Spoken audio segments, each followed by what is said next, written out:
Shalom saudara sekalian, salam sejahtera. Kebenaran hari ini berjudul Selesai Sebelum Selesai. Satu hal yang harus membuat kita benar-benar gemetar adalah jika kita meninggal dunia tanpa memiliki Allah yang benar.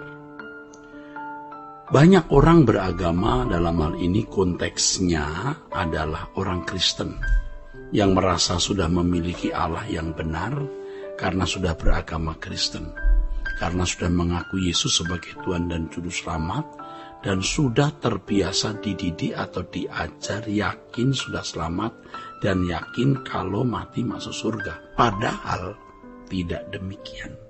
Sesungguhnya inilah penyesatan yang benar-benar sukses dari kuasa kegelapan yang terjadi secara masif dan berabad-abad.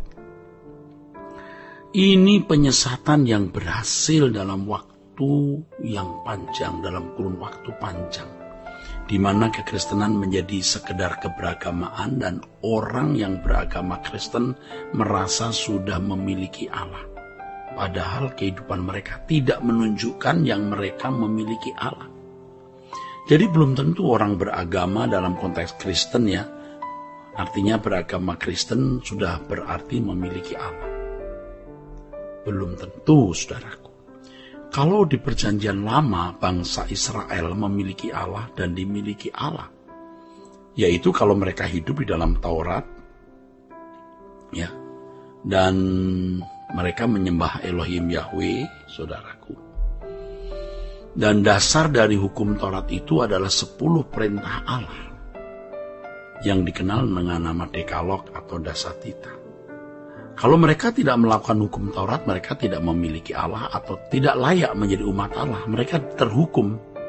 Kalau mereka tidak melakukan hukum Taurat, maka mereka dihukum dengan dibiarkan kalah dalam berperang, tidak memiliki panen yang berhasil. Bahkan Allah sendiri mendatangkan bencana, wabah, penyakit, dan berbagai tulah. Porsi berkat yang mestinya disediakan bagi bangsa itu tidak diberikan, yaitu ketika mereka memiliki Allah lain. Ini merupakan kebencian bagi Allah, kejijikan di mata Allah. Maka hukumannya bukan saja atas bangsa itu sendiri, tapi juga anak cucu serta keturunan mereka. Nah, saudaraku sekalian, bagaimana dengan kehidupan orang percaya perjanjian baru, saudara? Apakah sama dengan bangsa Israel? Kekristenan memiliki standar yang lebih tinggi. Jelas tidak boleh ada Allah lain. Allah kita sama dengan Allahnya bangsa Israel, Elohim Yahweh. Dan kita mengenal Allah kita bukan hanya dari aspek-aspek yang bangsa Israel bisa mengenal Allah. Kita bisa mengenal Allah secara mendalam dan lebih lengkap karena Roh Kudus menuntun kita. Kita mengenal Allah bukan hanya Allah Elohim Yahweh, satu-satunya Allah yang benar, tetapi juga putra tunggalnya Tuhan Yesus Kristus. Seperti yang dikatakan dalam Yohanes 17 ayat yang ketiga, bahwa Dia satu-satunya Allah yang benar dan Yesus Kristus yang diutus. Yesus yang nanti suatu hari menjadi Tuhan dan Raja, dan sekarang pun Dia adalah Tuhan, yang akan mewujudkan pemerintahan Allah di langit baru, bumi baru, di mana Yesus menjadi Tuhan bagi kemuliaan Allah.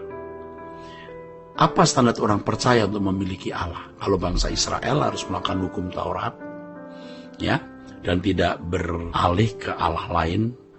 Lalu bagaimana standar orang Kristen, orang percaya? Apakah cukup dengan berbuat baik dan melakukan hukum dan ke gereja? Tentu tidak. Sebab bagian orang percaya adalah berkat kekal, bukan berkat jasmani. Jadi berkat yang utama yang diterima orang percaya adalah kesempurnaan seperti Bapa atau serupa dengan Yesus, atau dikembalikannya ke rancangan semula. Mungkin seseorang memang masih percaya Allah, memang masih beragama Kristen, memang masih ke gereja. Apakah itu cukup? Tidak. Apakah orang itu berarti tidak berselingkuh di hadapan Allah? Kalau hanya tidak ke dukun, kalau hanya tidak pindah agama, kalau hanya tidak menyembah Allah lain atau sinkritistis, itu bukan berarti tidak selingkuh. Allah menghendaki setiap individu dimiliki oleh Allah tanpa ikatan dengan siapapun dan apapun. Jadi orang percaya itu tidak dapat mengabdi kepada dua Tuhan. Jadi ketika seseorang terikat pada percintaan dunia, keindahan dunia, dia sudah selingkuh walaupun dia Kristen, walaupun dia aktivis, walaupun dia pendeta.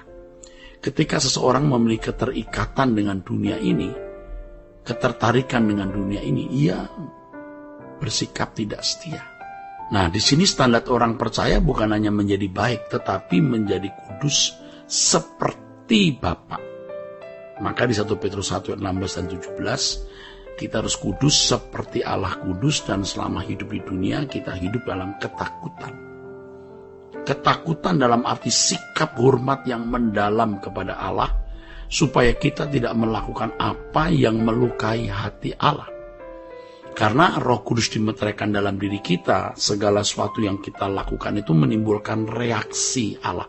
Allah yang responsif itu.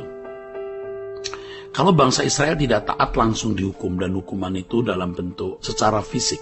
Tapi kalau orang percaya bisa ditegur berkali-kali, dididik berkali-kali. Tetapi kalau masih keras kepala, bisa dibiarkan dan hukuman itu nanti di kekekalan baru dibuang, ya. Ya, seperti yang dikatakan dalam Matius pasal 7 ayat 21 sampai 23, baru berkata, "Aku tidak kenal kamu." Baru Tuhan berkata, "Aku tidak kenal kamu." Allah itu sabar, saudara sekalian. Sabar menuntun kita. Tapi jangan sia-siakan kesabaran Allah dengan melecehkannya. Allah sabar, tapi kalau kita terus-menerus berbuat dosa, terus-menerus terikat dengan percintaan dunia, wah, bisa dibuang, saudaraku. Kalau orang sudah diberi kesempatan demi kesempatan masih keras kepala, bisa dibuang. Makanya kita harus sudah selesai sebelum selesai. Artinya sebelum kita mati, kita sudah menyelesaikan kehidupan kita untuk menjadi anak-anak Allah yang berkenan. Kita tidak bisa memiliki Allah kalau kita tidak kehilangan segala sesuatu. Jadi kita harus rela tidak memiliki siapa-siapa dan tidak memiliki apa-apa kecuali memiliki Tuhan. Kalaupun kita memiliki jabatan, ya kita gunakan jabatan bukan untuk kebanggaan kita, tetapi untuk kepentingan kerajaan surga. Oleh sebab itu, setiap kita harus mengadakan penyelesaian dengan Allah.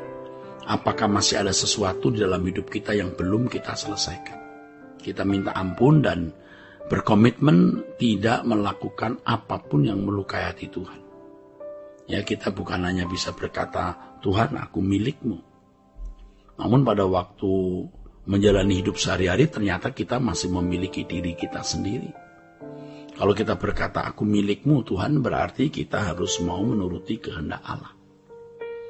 Kesempatan berbuat dosa tidak boleh kita gunakan untuk pemuasan diri. Ketika kita ditampar pipi kanan, kita harus memberi pipi kiri. Kita dijahati, kita diam, kita mengalah. Di situ kita merajut pujian penyembahan yang benar, kita merajut kehidupan yang berkenan di hadapan Allah. Kalau kita mengaku dimiliki oleh Allah, kita tidak boleh memiliki kepentingan apapun, kecuali satu, memuaskan perasaan Allah. Dan ini sebuah keindahan, saudaraku. Dari kehidupan yang benar-benar hanya untuk kesenangan hati Allah, dengan komitmen yang bulat dan langkah-langkah konkret untuk benar-benar memuaskan hati Allah, berarti kita sudah selesai. Jadi sebelum kita meninggal dunia, sebelum selesai, kita sudah menyelesaikan hal tersebut. Ya, kiranya kebenaran ini memberkati saudara-saudara sekalian. Sola Gracia.